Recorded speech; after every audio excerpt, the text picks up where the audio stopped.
నంద్యాల జిల్లా పాపిలి పట్టణంలో సిపిఐ ఆధ్వర్యంలో సిపిఐ నాయకులు జీపు జాథాను ప్రారంభించారు. పాపిలి నుంచి యాత్ర ప్రారంభమై డోన్ పట్టణానికి చేరుకుంది. ఆ తర్వాత బహిరంగ సభ నిర్వహించారు.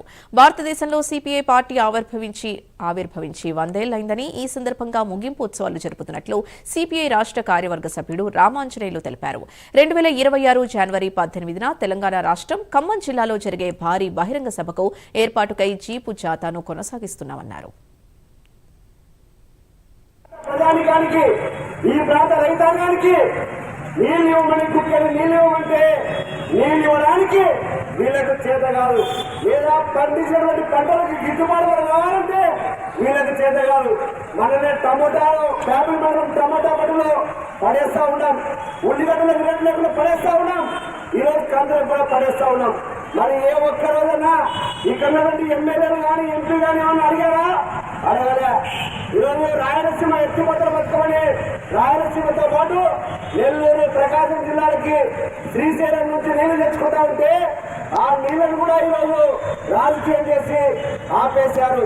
అందుకోసమే ప్రాజెక్టుల సాధన కోసం, కరువు ప్రాంత సమస్యల పరిష్కారం కోసం పోరాటం చేసేటువంటి జెండా ఎర్ర జెండాని.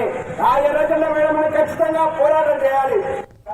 ఎన్నికలు జరిగితే పండిత్ జవహర్లాల్ నెహ్రూ కన్నా అత్యధికమైనటువంటి లక్షల ఓట్లు మెజార్టీ సాధించినటువంటి మన తెలంగాణ సాయుధ పోరాట సేనాని రావి నారాయణ గారు మరి ఆ రాజు అలాంటి ఖ్యాతి, ఆ రకంగా అలాంటి పండిత్ నెహ్రూ కూడా కమ్యూనిస్టు నాయకత్వంలోనే రావి నారాయణ గారి మొదటి పార్లమెంటు ప్రారంభించాలని చెప్పేసి ఆయన రాష్ట్ర సంస్థ కూడా విప్లవాన్ని తెలియజేస్తా ఉన్నాం.